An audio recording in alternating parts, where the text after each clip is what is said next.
강혜신의 오늘의 미국.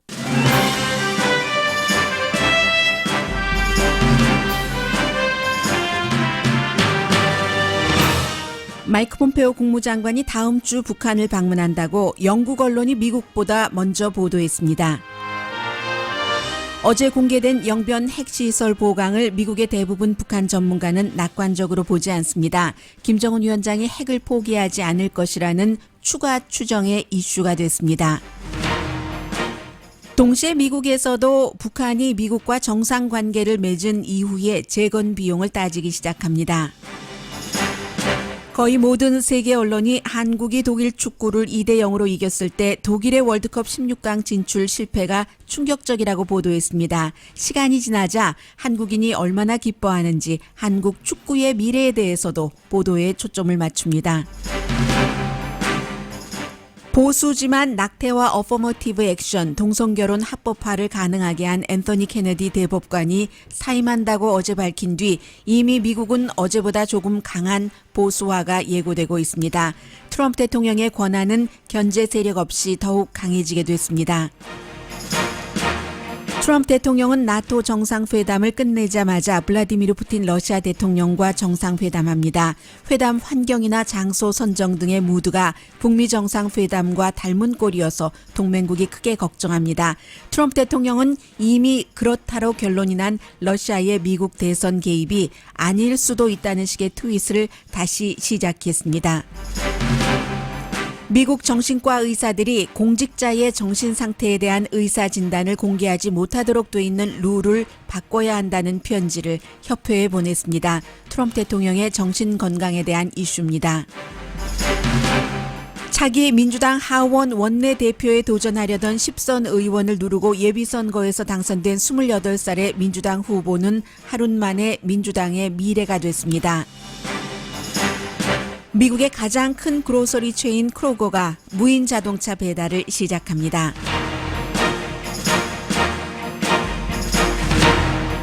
여러분 안녕하십니까? 오늘의 미국 강예신입니다. 오늘 아침에 이제 파이낸셜 타임즈를 보다가 마이크 폼페오 국무장관 이름이 나오는데 그게 워싱턴과 인도의 뉴델리 발이었어요. 이상하다. 이게 워싱턴과 서울 발도 아니고 왜 이렇게 됐을까 하고 기사를 보니까 아주 새로운 내용이 많이 담긴 것은 아니지만 마이크 폼페오 국무장관이 다음 주에 북한에 가기 때문에 인도 그 외무장관과의 미팅이 취소됐다는 겁니다. 인도 외무장관과 7월 6일에 미국에서 워싱턴에서 만나기로 원래 예정이 됐었는데 평양에 가기 때문에 인도 외무장관을 폼페오 국무장관이 만나지 못한다고 통보를 해서 이게 이제 뉴델리 발로 알려진 내용입니다. 중요한 일정이 있어서 취소한다. 그렇다면은 지금 미국이 트럼프 대통령 들어와서 인도를 굉장히 중요한 파트너로 생각을 합니다. 중국을 의식해야 되고 그리고 인도가 워낙에 인구가 많기 때문에 트럼프 대통령이 아주 좋아하는 경제적인 그 무역 관계가 형성이 될 수 있기 때문에 오죽하면 그 아시아 태평양 그 이름 자체를 인도 퍼시픽이라고 바꿔서 공식적으로 부르기 시작했습니다. 그런데 그 인도의 외무장관과 미국의 마이크 폼페오 국무장관의 일정까지를 취소하면서 북한으로 간다는 것을 보면은 지금까지 북한이 오라기를 기다렸던 것 같은 그런 부분 아니면 일정 조절에 있어서 기본적으로는 미국이 잡혀있는 일정을 취소하고 그쪽으로 간다는 것은 북한의 그 일정에 더 많이 맞췄다고 볼 수도 있을 테고요. 그런 것은 별로 중요한 것이 아니라고도 할 수 있는데 외교에서 아주 중요하기도 하지만요. 모양새라는 게 있기 때문에. 그런데 이제 지금부터 중요한 것은 일단 미국에서는 아직까지 발표하고 있지 않거든요. 그러나 말씀드린 것처럼 당연히 이제 북한으로 가는 것으로 보이고 그렇게 될 경우는 지금 타임라인도 우리 정하지 않았다라고 얘기를 했기 때문에 뭔가를 가지고 와야지 된다는 겁니다. 이번 회담에서는. 왜냐하면 북미 정상회담이 끝나자마자 바로 다음 주에 팔로우업 미팅이 있을 것이다 하고 3주 만에 열리는 그 미팅이기 때문에 미국에서는 조금 초조해지기 시작했습니다. 일단 북한 방문 일정은 잡혔습니다. 제임스 마티스 국방장관이 중국에 가서 시진핑 뭐 중국 국가주석도 만나고 중국이 그 미국을 향해서 땅에 있어서는 한치도 1인치도 양보할 수 없다. 뭐 이런 얘기를 했고요. 그 남중국해 같은 경우요. 그리고는 이제 한국에 가서는 그 미국식 표현으로 하자면 동맹 관계 그 관리 차원입니다. 합동구 군사 훈련을 안 한다고 하고 해병대 훈련도 안 한다고 하지만 이 모든 것들이 북한과의 그 핵 문제를 평화적으로 해결하는데 그 도움이 된다고 생각하기 때문이다. 그러나 한미 동맹은 정말 그 강철보다도 더 강한 철갑 동맹이다 하는 것을 이제 확인하기 위해서 뭐 그런 정도고요. 그리고 이제 한국 국방장관과 만나서 주한미군은 그대로 숫자 그대로 주둔하지 않느냐 이런 것도 얘기를 했습니다. 일본에 가서도 뭐 아베 신조를 만난다는 얘기는 아직 못 들었습니다. 국방장관만 만나죠. 한국에서는 지금 그 문재인 대통령이 러시아를 방문을 하고 그리고 뭐 몸살이 났는지 이틀 정도를 그 휴가를 내서 쉰다고 하잖아요. 제임스 마티스 국방장관 뭐 안 만나기 위해서 그렇다. 뭐 이런 얘기까지도 나오고 있는데 지금 한국에서뿐만이 아니라 일본에서도 현재까지는 아베 신조 일본 총리를 만난다는 일정은 없으니까요. 그냥 말씀드린 대로 그 매니지먼트하는 그런 차원이라고 보시면 되겠습니다. 한국의 많은 언론이 어제 그 전하지는 않았어요. 일부 언론들만 전했었는데 제가 어제 여러분들께 그 전해드렸었던 북한의 그 영변 그 핵시설이 여러 가지 그 좀 변형이 됐는데 보강이 된 겁니다. 5메가와트짜리 플루토늄 냉각 시스템이 완성이 됐고 뭐 그밖에 여러 가지 그 부속 건물들도 새로 지어지거나 하나는 이렇게 위성 사진으로 보니까 파란색이에요. 그래서 블루하우스라고 표현이 돼 있던데 그리고 뭔가 그 물길 같은 것도 새로 그 터놨고요. 지도에서 before and after를 보니까 그런 여러 가지 영변 핵시설을 보강한 것이 미국에서는 이제 하루가 지나면서 더 많은 언론이 전하기 시작했습니다. 그리고는 이제 오늘 의회신문 더 힐의 어피니언란이 있어서요. 이 어피니언란에 Center for the National Interest라는 이 기구의 뭐 외교 정책이라든가 핵 문제 같은 거 많이 그 다루는 곳이고 소장으로 있는 해리 카지아니스 이분은 이제 이 기구에서 발행을 하는 The National Interest라는 잡지 85년부터 발행됐어요. 근데 요즘에 특히 이제 아시아의 외교, 뭐 핵무기 이런 것을 많이 다루기 때문에 최근에 와서 더 주목을 받고 있는데 2달에 한 번 발행되는 뭐 국가 안보에 그러니까 포커스를 두는 그 잡지이기도 합니다. 이 연구소와 같은 이름이죠. 편집장도 맡고 있습니다. 이분이 얘기하기를 영변의 핵시설을 이렇게 보강하는 것을 보면은 김정은 위원장이 핵을 포기할 의도가 없다는 것이 증명됐다.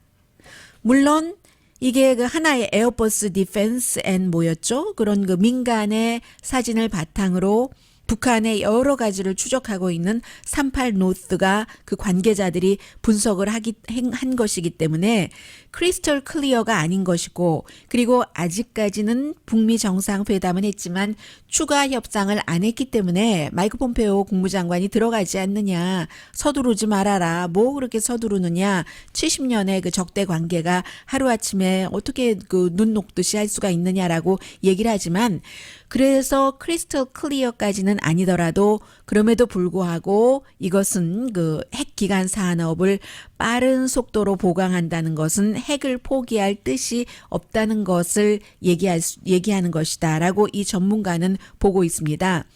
그리고 이제 또 어떤 사람은 그 ICBM 같은 그 미국으로 날아올 수 있는 그 탄도미사일 테스트도 하지 않느냐라고 얘기를 했지만 그거 북한이 다 얘기한 것 아니냐 완성했기 때문에 더 이상 할 필요가 없다고 유감스럽게도 북한은 지금까지 말 이외에 한반도의 비핵화를 노력하겠다 하는 것 이외에는 행동으로 한 것은 하나도 없다라고 얘기를 합니다. 그래서 이제 그 트럼프 행정부가 이미 그 도박을 해서 북한을 어느 정도 정상국가처럼 보이게 정상회담을 해줬는데 이제야말로 이제 북한을 푸시할 타임이다. 아니면 폼페이오 국무장관이 지금 그 세 번째 북한 방문을 해서 들어가서 이러이러한 것을 요구를 해서 받아내지 않는다면은 북한은 미국 그 트럼프 대통령과 정상회담을 하는 그 시작부터 포기할 뜻이 없는, 전혀 없는, 그리고 이제 거짓을 한 것이다라고 얘기하는데, 이 행정부가 아주 기본적인 겁니다. 기본을 처음부터 얘기했지만 처음에는 많은 사람들이 이쪽 입장에서 본인들이 원하거나 추구하는 쪽으로 생각을 하고 들었기 때문에 이런 기본들이 확실하게 그 마음속까지 안 와닿았을 수가 있는데, 그 기본을 다시 얘기하고 있습니다.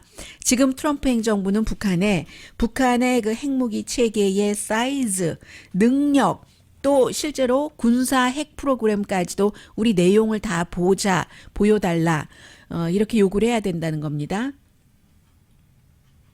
이런 요구에 대해서 주권 침해다라고 주장하는 사람도 있고요. 그리고 두 번째, 타임테이블 안 한다고 하고, 국무장관은 국방장관은 타임테이블을 요구할 것이라고 하고 했는데, 그 타임테이블을 받아야지 되고, 조약으로 따지면 받는 게 정상이죠. 이제까지의 관례로 본다면. 그리고 국제 인스펙션을 넣어야지 되고, 가장 그 중요한 것은 정말로 언제 어디든지 가서 다 이제 그 봐야지 된다는 것.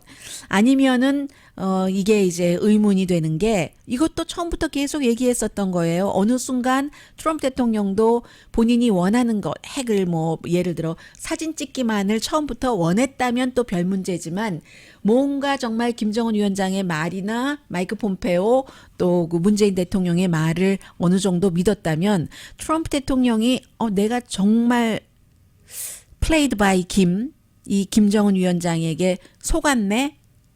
나에게 장난을 쳤네? 외교 장난을? 이런 것을 알게 된다면, 깨닫게 된다면 트럼프 대통령이 어떻게 할 것인가? 이게 이제 다시 군사 충돌로 갈 수도 있다는 그런 위험함이 오늘 아침에 지적이 됐고요. 그리고 오늘도 그 미국에서 한국에 관해서 여러 가지 그 얘기들이 있는데, 이 얘기 하나 더 전하고 마무리를 할까요?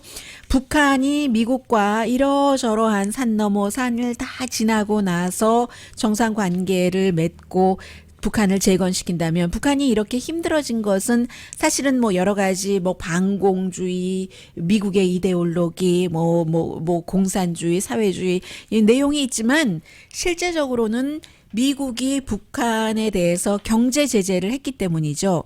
그래서 오랜 동안의 경제 제재를 재건을 하려면 630억 달러는 필요하다. MSNBC가 워낙에 그 돈을 많이 다루는 매체이기 때문에 그렇게 계산을 하고 있습니다. 예를 들어서 시리뱅크의 전문가라든가 한국의 전문가 여러 사람들의 말을 인용을 해서 제가 그 사람과 기구 이런 등등 방송을 하고 있는 모든 내용은 방송 끝나고 todayus.com에 다 링크를 시켜 놓습니다. 왜냐하면 지금까지 북한이 아주 오래 지나친 그 중국 의존도가 있었잖아요.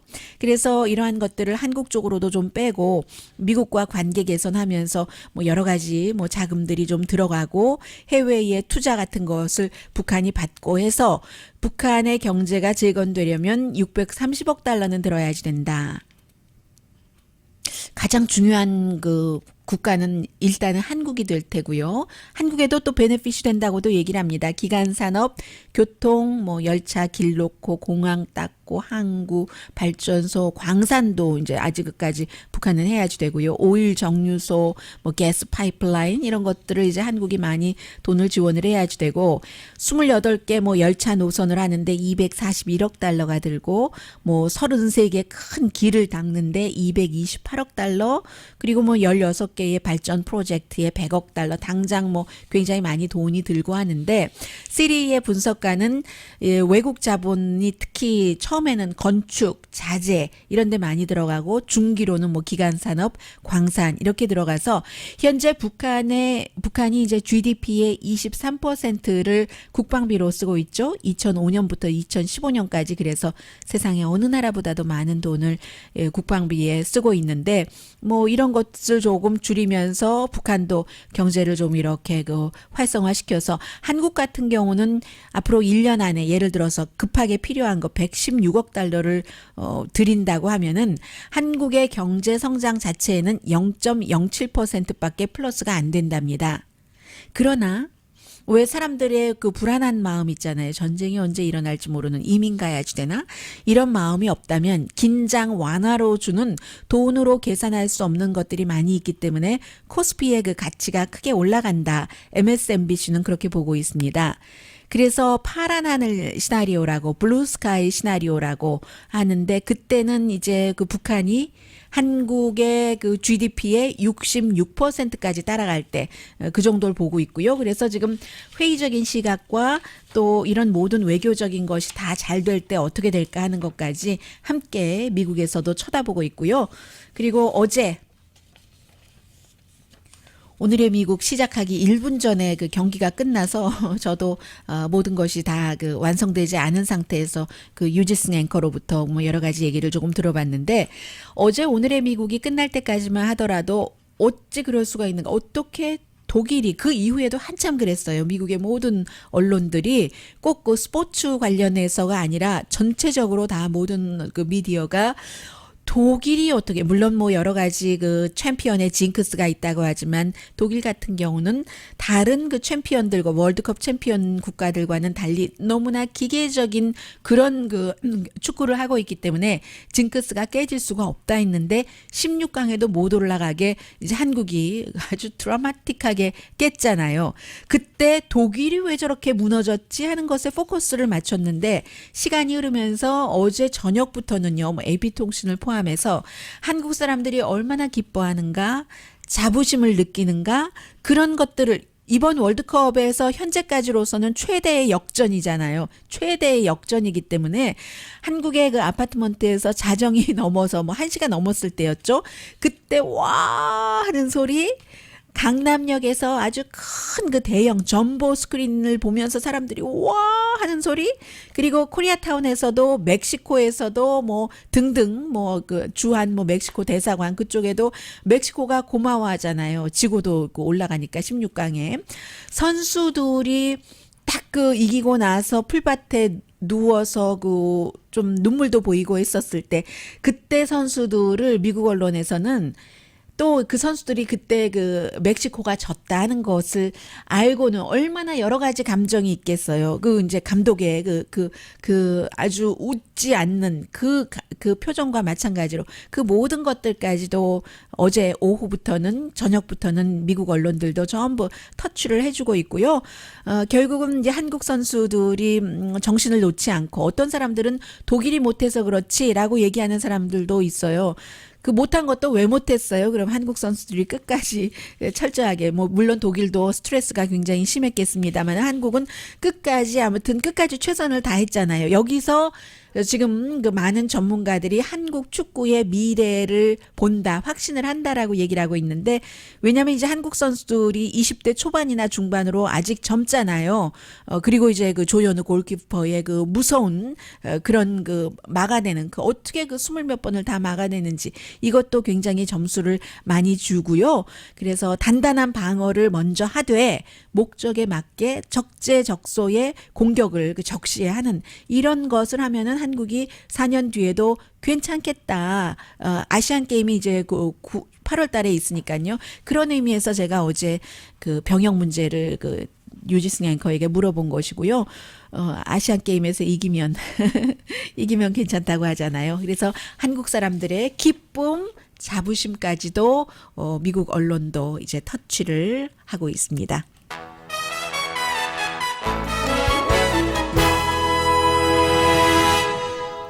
잠시 뒤에는 어제 정말로 큰일이 미국에서 일어났습니다. 제가 아직 신문을 보지 못해서 한국일보 신문을 가지고 들어왔거든요. 왜냐하면 한국일보의 그 박록주필이 트럼프 대통령이 그 당선되기 전부터 가장 중요하게 생각했었던 것이 연방 그 대법원의 변화다라고 했는데 어제 앤서니 케네디 대법관이 사임한다고 사임할 때도 사실은 됐어요. 81세니까. 그 이후에 정말 미국이 많은 것이 바뀔 수도 있게 되고 트럼프 대통령 강해지게 됐습니다. 잠시 뒤에 너무나도 중요한 이슈이기 때문에 전해드립니다. 라디오 서울 방송 오늘의 미국 듣고 계십니다. 앤서니 케네디 대법관이 이제 어제 대통령 만나서 한 30분 정도 얘기를 하고 사임한다고 발표를 했습니다. 그 전에 이제 물론 동료 다른 8명의 대법관들과 먼저 얘기를 했고요. 예전에 그 1988년도에 로널드 레이건 대통령이 임명을 했는데 원래 그 앤서니 케네디를 하려고 해서 한 게 아니라 첫 번째 하다가 상원 인준이 안 됐어요. 50명 받아야지 됩니다. 그런데 두 번째 또 다른 사람 레이건 대통령이 원했는데 어렸을 때 젊었을 때 마리화나를 핀 것 때문에 그 당시는 88년도였으니까요. 안 됐고 세 번째로 된 사람입니다. 그런데 이제 보수예요. 사실은 앤서니 케네디가 끝까지 보수이긴 하지만 뭐 예를 들어서 어제 그제였었죠. 여행 금지 그 명령 그 트럼프 대통령의 무슬림 국가에서 오는 뭐 아무리 아니라고 하더라도 이게 무슬림 국가에서 오는 사람들 금지하는 거가 뭐 표면상으로 그렇게 되니까요. 그것도 역시 그 찬성을 했고 그리고 또 역시 어제 그 노조원인에게는 회원비를 받을 수가 없다. 그런 것에도 마찬가지로 그 찬성을 했습니다. 이런 거 보면은 캠페인 기금도 마찬가지예요. 기업도 다 할 수 있도록 찬성을 했었습니다. 그러나 낙태를 합법화할 수 있게 되고 어포머티브 액션을 유지하고 동성 결혼도 연방 대법원에서 찬성 그리고 미성년자의 사형 금지 같은 것이 앤서니 케네디라는 아주 보수 대법관이 이쪽 진보 쪽으로 그 판결에 표를 던졌기 때문에 미국에서 일어났었던 그런 것이거든요. 그래서 이제 이 사람이 끝나고 나서 당연히 트럼프 대통령이 닐 고서치라는 아주 그 보수적인 대법관을 임명을 하고 굉장히 인기가 올라갔고 이제 2년도 되지 않았는데 두 번째 대법관을 임명을 하게 된 겁니다. 뿐만 아니라 이제 또 다른 뭐 85세도 있고 뭐 81세의 또 다른 대법관도 있고 다 그 나이 많은 대법관들이 또 진보 성향이에요. 그래서 트럼프 대통령이 내가 대통령 하는 동안 4명의 9명 가운데서 대법관을 바꿀 수가 있다. 그러면 나중에는 진보는 한 2명 정도밖에 안 남는다는 얘기인데 일단 누가 오더라도 지금 리스트가 있잖아요. 닐 고서치 연방 대법관을 지명하기 위해서 쫙 찾아놓은 게 있기 때문에 20명 이상 25명 정도가 있다고 하는데 누구를 그 자리에 올려놓더라도 앤서니 케네디보다는 훨씬 보수적이라는 것은 뭐 거의 분명하고요. 물론 연방 대법관들이 쭉 지내다가 보면은 어떤 경우에 사람들의 예상과 다른 판결도 합니다. 예를 들어서 존 로버츠 같은 연방 그 대법원장이 그 버락 오바마의 가장 보수적인 사람이 버락 오바마의 헬스케어를 살아남게 그렇게 투표를 하기도 했었으니까는요. 그래서 그건 모르지만 분명한 것은 누구를 갖다 놓더라도 앤서니 케네디보다는 보수적이고 그래서 아마 미국의 그 굉장히 보수적인 사람들이 처음으로 앤서니 케네디 대법관에게 땡큐라고 했을지 모른다라고 얘기하는 사람이 있어요. 그만큼 이 사람이 그 스윙 보터 역할을 했기 때문에 인간적으로는 굉장히 중학생, 고등학생들과 말하는 거를 좋아한대요. 그리고 매력적으로 말을 아주 잘하고요. 저는 오래전에 그 PBS 방송을 통해서 이 사람이 인간이 완벽하지 않다고 하면서요. 오류를 저지르니까요.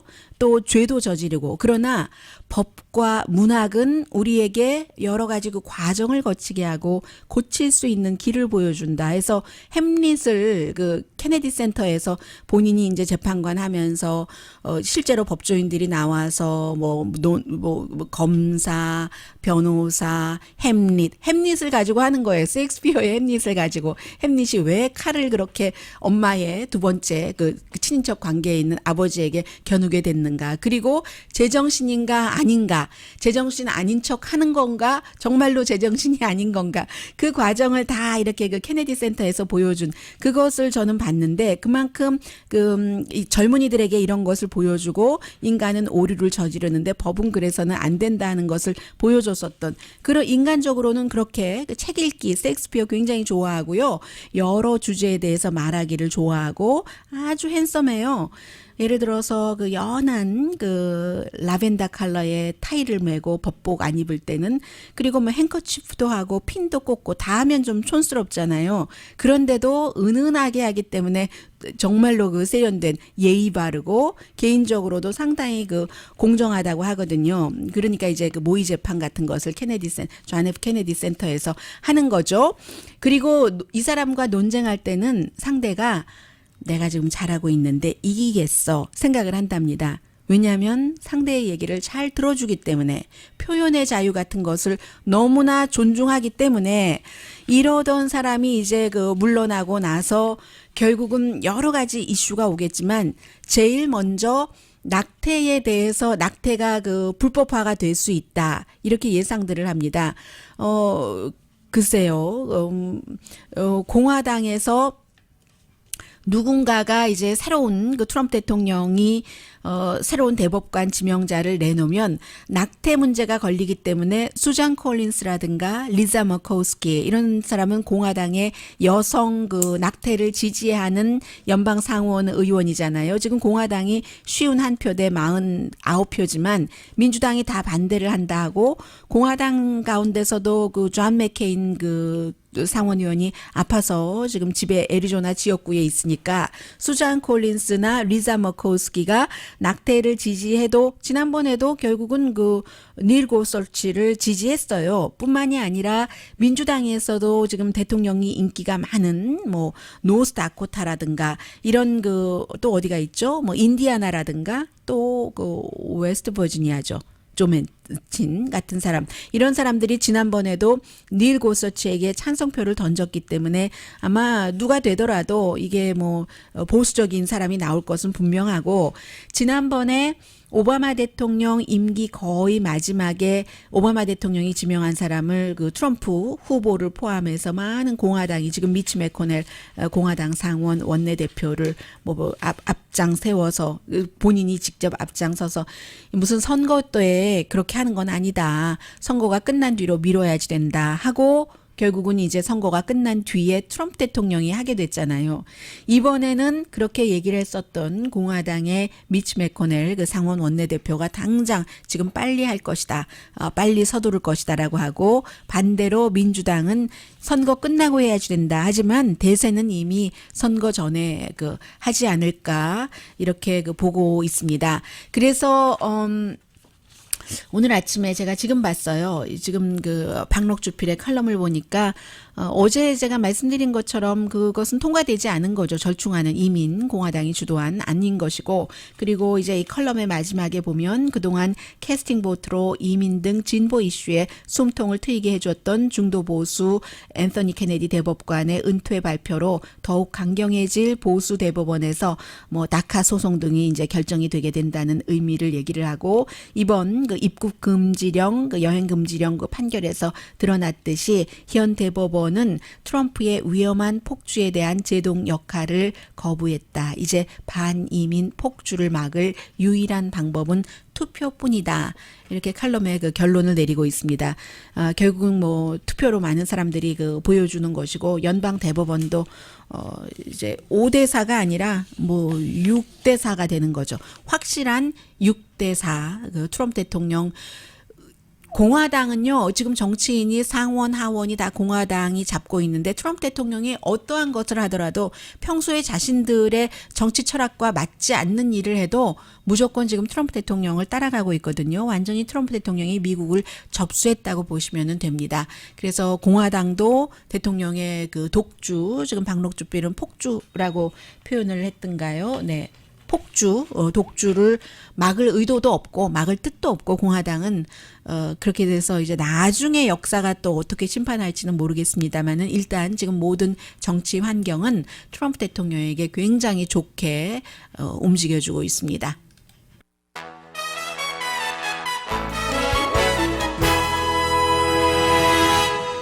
라디오 서울 방송 오늘의 미국 듣고 계십니다.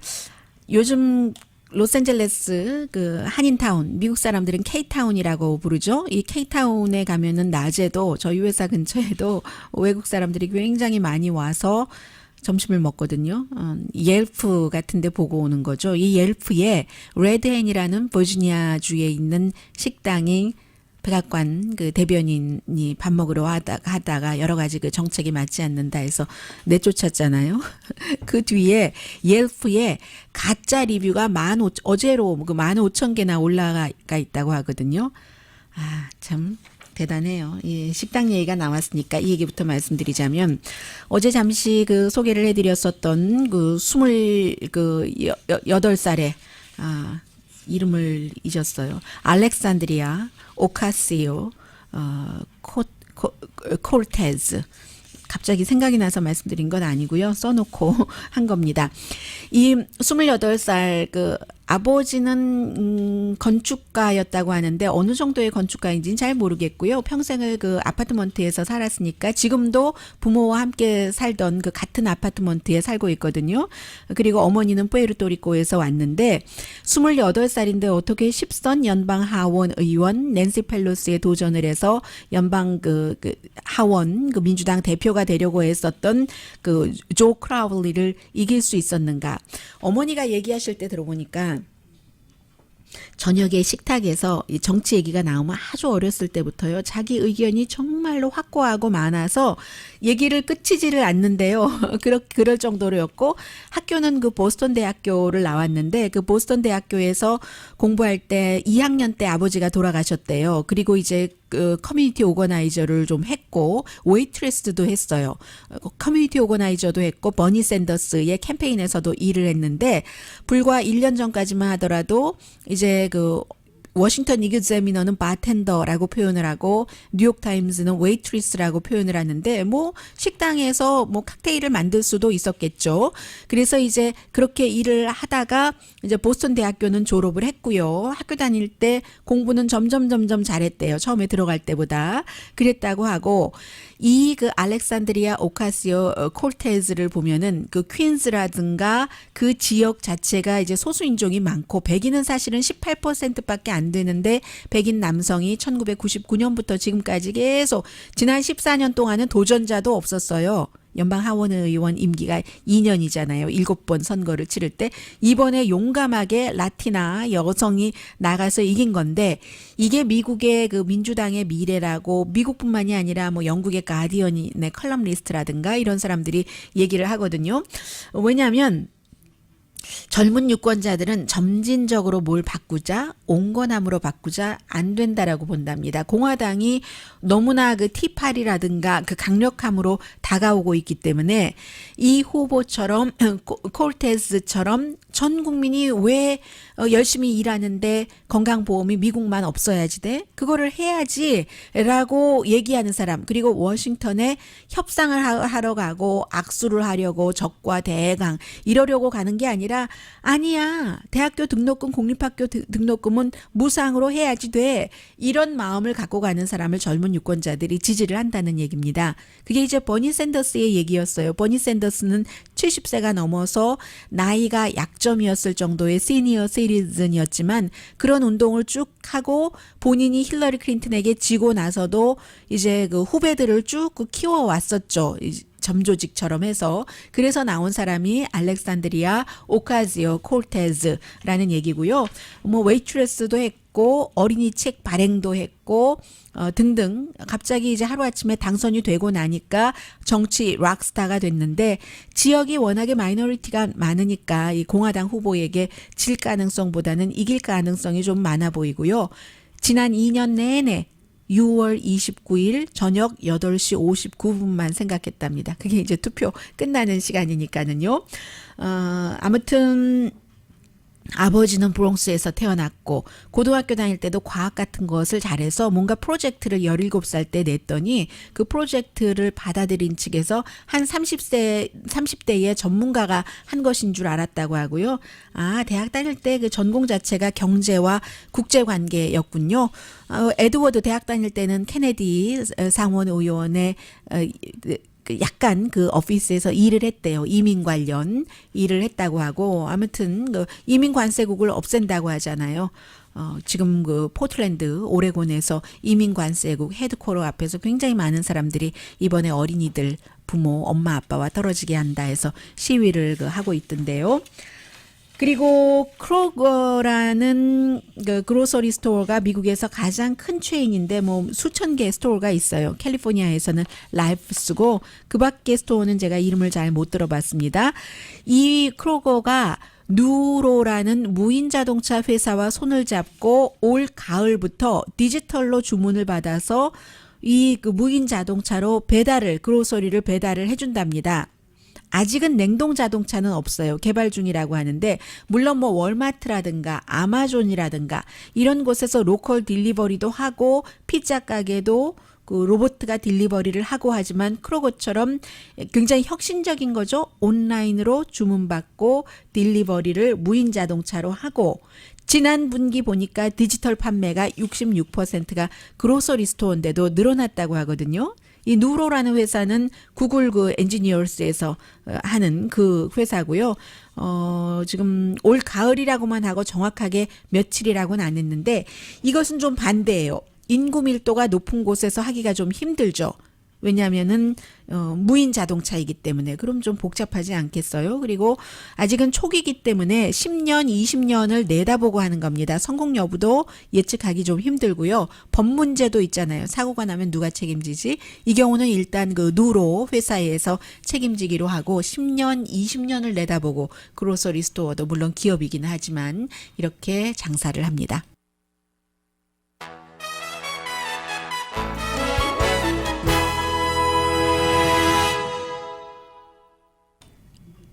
라디오 서울 방송 오늘의 미국 듣고 계십니다. 네, 그 트럼프 대통령이 이제 그 푸틴 그 대통령을 여러 번 만났지만 두 사람이 공식적으로 정상회담을 하는 게 7월 16일입니다. 그러면 7월 11일과 12일에 브뤼셀의 벨기에에서 나토 회담을 하고 나서 만났는데 지난번에 G7하고 싱가포르 가서 북미 정상회담 했는데 트럼프 대통령이 G7에서 이제 여러 국가들에게 나토를 나프타에 비유를 했다고 하거든요. 모든 게 다 트럼프 대통령은 일단 돈입니다. 뭐 중요하죠. 그래서 나토는 나프타처럼 나쁘다. 미국의 비용을 너무 많이 들게 한다. 이런 얘기도 그 당시에 했었고요. 그 G7에서 크림반도는 아마 러시아에 속해야지 된다. 왜냐하면 크림반도에 살고 있는 사람들이 언어가 러시안 아니냐. 이렇게 얘기를 하고 나토 분담금 미국이 너무 많이 낸다고 싫어하는데 이렇게 하고 나서 이제 그 브뤼셀에서 핀란드의 헬싱키로 가서 이 블라디미르 푸틴 그 러시아 대통령을 만나니까 블라디미르 푸틴 러시아 대통령을 만나러 가기 전에 오늘 아침에 이미 또 시작을 했어요. 트럼프 대통령이 지난번에 그렇게 러시아가 미국 대선에 개입하지 않았다 하다가 도저히 어떻게 빠져나갈 수 없는 정도의 증거들이 많이 나오고 나서 트럼프 대통령도 할 수 없이 그것을 인정을 했었죠. 인정을 하지만 내 캠페인과는 상관없다. 그렇죠. 아직까지 상관이 있는지 없는지는 특별검사가 조사를 하고 있기 때문에 뭐라고 말씀드릴 수 있는 입장은 아니고요. 그런데 오늘 다시 러시아가 아니라고 하잖아. 안 했다고 하는데 이런 트윗을 몇 번이나 하고 있거든요. 그래서 트럼프 대통령은 미국의 그 동맹국들은 나토 동맹국들은 또 싫어하면서 블라디미르 푸틴에게만 뭔가를 또 그 해주는 게 아니야. 지금 그런 그 생각들도 많은 사람들이 하고 있고요. 그리고 장소가 이 헬싱키, 핀란드의 헬싱키가 좀 중립적인 지역이잖아요. 미국과 러시아 사이에서 예전에 그 제럴드 포드가 헬싱키 조약을 1975년도에 거기서 했고 그때가 이제 구소련과 좀 관계를 개선해보자 하는 그런 것이었고 그 뒤에는 이제 조지 H.W. 부시 뭐 미하일 고르바초프 만나고 그런 것도 그곳이고 또 푸틴이 오기 쉬운 곳이 바로 헬싱키잖아요. 7월 16일이 회담하는 날이면 7월 15일에 그 러시아에서 월드컵이 끝나죠. 월드컵 끝나고 그 푸틴이 오기 쉬운 곳. 지난번에 그 싱가포르도 여러 가지로 이 그 김정은 위원장에게도 편한 곳. 그래서 그 정해진 이유도 있고요. 그래서 여러 가지가 닮은 꼴인데 이 북미 정상회담처럼 뭔가가 좀 준비가 안 된 상태에서 해서 동맹국들이 걱정하는 결과가 나오지 않았으면 좋겠다 하는 생각들 많이 하고 있습니다. 네, 지난번에 한참 얘기 나오다가 다시 들어갔는데 미국 정신의학협회의 22명의 아주 잘 알려진 정신과 의사들이 대통령을 포함한 공직자의 정신 건강도 우리가 공개할 수 있도록 해야지 됩니다. 그 공개할 수 없는 룰이 골드워러 룰이래요. 이런 것을 보냈답니다. 트럼프 대통령 때문에요. 왜냐하면 개인의 프라이버시도 중요하지만 공공의 이득이 되느냐 이런 것을 의사들이 의무적으로 해야지 된다는 주장이랍니다. 강혜신이었습니다.